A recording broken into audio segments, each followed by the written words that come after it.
semester ini materi perkuliahan kita, ya. 16 kali pertemuan, 14 kali kita belajar tatap muka, ya. Itu dimulai dari sekarang. Ada pendahuluan, kemudian minggu depan kita akan belajar eksistensi UKM, ya. Kemudian kinerja UKM di Indonesia, kemudian pertemuan ketiga kekuatan dan kelemahannya, ya. Kemudian yang keempat fungsi manajemen di dalam UKM, yang empat tadi, ya, perencanaan, pengorganisasian, kemudian pengarahan, pengawasan. Nah, itu akan kita bahas di pertemuan keempat, ya, sampai di pertemuan ke-16 UAS, ya, ujian akhir semester. Baik, sistem bobot penilaian saya pikir saya tidak perlu jelaskan. Anda sudah semester 3 bagaimana cara menghitung nilai, ya, nilai dari perkuliahan Anda. Yang pasti bobot etika itu termasuk di dalamnya kehadiran, itu berpengaruh 10% bobotnya. Kuis 10%, tugas 10%, mid semester 30%, komponen ujian akhir semester 40%. Ya. Jadi semuanya berpengaruh. Ya, Anda nilainya bagus UAS tapi tidak mengerjakan tugas, jarang hadir, nilainya juga akan terpengaruhi. Ya, jadi harapannya Anda bisa mengikuti semua perkuliahan. Baik. Sampai di sini ada pertanyaan terkait kontrak perkuliahan kita dan perkenalan? Silakan. Ada? Oh, cukup baik.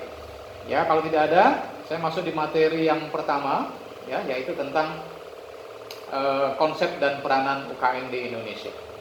Ya. Nah, tadi teman-teman banyak yang belum tahu UKM, ya. Tapi secara singkat saja, UKM itu adalah usaha kecil menengah. Ya. Nah, definisinya, ya, ada beberapa. Menurut undang-undang juga, menurut satu lembaga, ya, apa itu UKM kita bisa lihat. Nah, UKM ini sebenarnya dibentuk melalui keputusan presiden awalnya. Ya, makanya sekarang itu sudah ada satu lembaga yang memang membantu khusus usaha kecil menengah. Makanya ada kementerian di bawah kepresidenan, itu Menteri Koperasi dan UKM. Ya, fungsinya apa? Ya, untuk membantu usaha kecil menengah yang ada di Indonesia. Karena apa? Karena peranannya luar biasa UKM ini. Ya, di masa pandemi, ya, yang bisa bertahan usaha itu kebanyakan UKM. Kemudian UKM juga yang bisa membantu mengurangi pengangguran. Ya, UKM juga yang memberikan pendapatan domestik bruto negara. Hampir 90% didapat dari usaha kecil menengah. Ya, melalui pembayaran pajak dan lain-lain. Jadi sangat-sangat berpengaruh kalau kita bicara pengaruh UKM terhadap perekonomian Indonesia. Ya.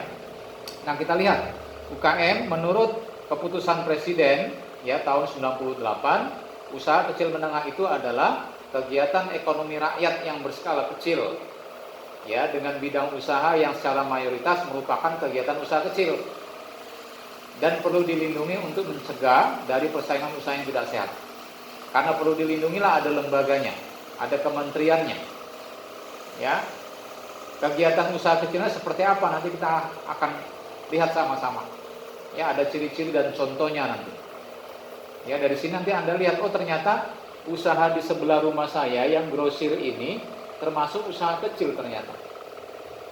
Oh, ternyata om saya punya bengkel termasuk usaha menengah. Karena apa? Karena karyawannya di atas 5 orang. Karena kekayaan bersihnya mungkin di atas 300 juta misalnya. Ya, nanti kita lihat kriterianya. Baik, kemudian berdasarkan BPS, Badan Pusat Statistik, ya, definisi UKM ini dilihat dari jumlah karyawan, ya, dari kuantitas tenaga kerja. Kalau usaha kecil, ya, ini perlu diingat, usaha kecil itu jumlah karyawannya 5 sampai dengan 19 orang. Kategorinya usaha kecil. Jadi kalau Anda punya usaha di rumah atau orang tua Anda punya usaha, memiliki karyawan 5 sampai 19 orang, itu kategorinya usahanya usaha kecil. Menurut BPS, nanti kita lihat secara umum. Ya, sedangkan usaha menengah jumlah karyawannya 20 sampai dengan 99 orang. Ya. Adik di rumah bekerja saat ini? Tidak ya? Punya usaha sendiri?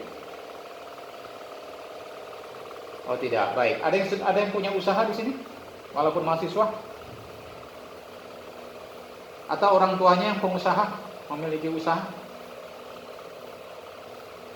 Yang memiliki kebun sawit, perkebunan sawit? Karena petani juga kategorinya termasuk UKM nanti kalau memenuhi syarat tertentu. Ya, misalkan kekayaan bersihnya ya di atas 100 juta gitu. Nah, itu kategorinya nanti bisa sebagai usaha kecil.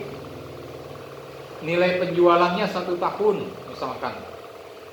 Nilai penjualan misalkan 300 juta sudah bisa dikatakan sebagai usaha menengah. Ya, nanti Anda sudah mulai berpikir-pikir dari sekarang, karena nanti saya akan berikan tugas di pertemuan pertama.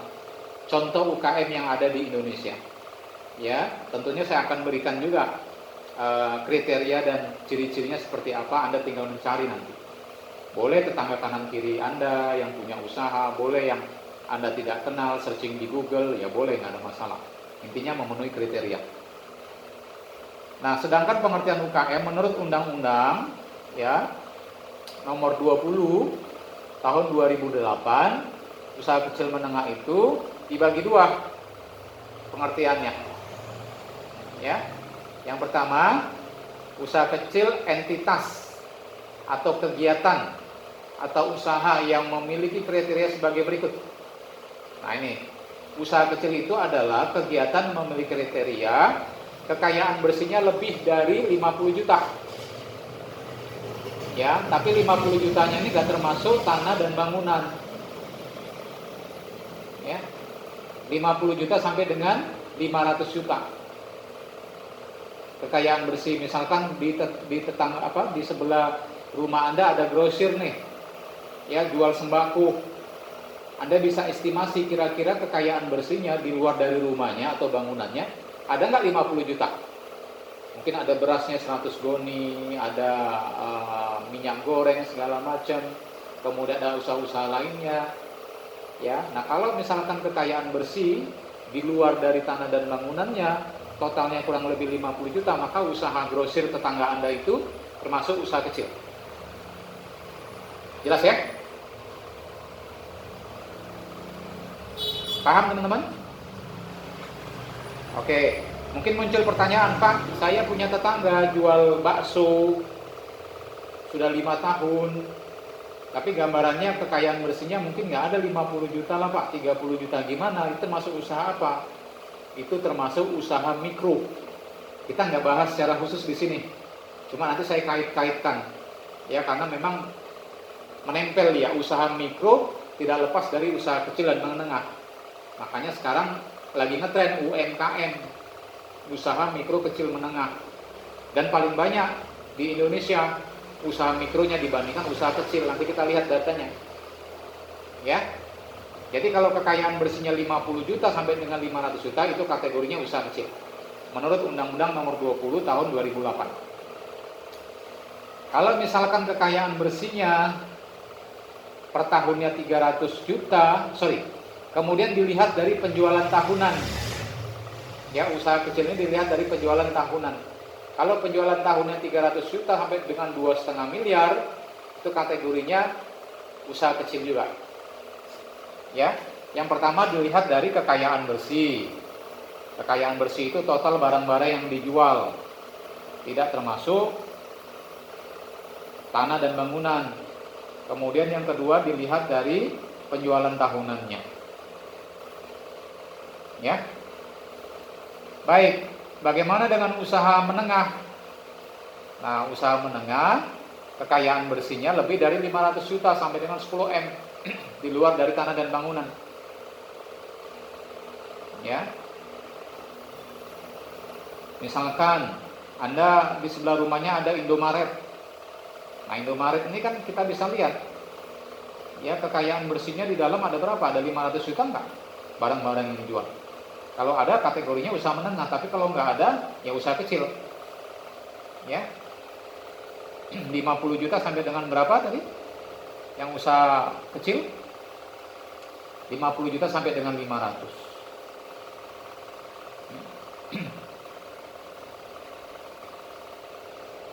Nah, kemudian dilihat dari penjualannya juga. Kalau penjualannya di atas 2,5 miliar selama 1 tahun atau sampai dengan 50 miliar, maka usahanya dikategorikan sebagai usaha kecil juga. Ya, ini menurut undang-undang ya nomor 20 tahun 98. Tahun 2000. Nah, sekarang kita masuk ciri dan contoh UKM. Ya, ciri dan contoh UKM. Ya, kita lihat ciri usaha kecil dulu. Ya, ciri usaha kecil adalah yang pertama, jenis barang komoditi yang diusahakan atau yang dijual umumnya sudah tetap, tidak gampang berubah. Ya, jangan sampai hari ini jual bakso, ya besok jual kerupuk misalkan. Ya, berubah-berubah jualannya, itu kategorinya bukan usaha kecil. Ya, itu mungkin kategorinya usaha mocok-mocok, ya, sampingan, karena nggak tetap. Ya, Anda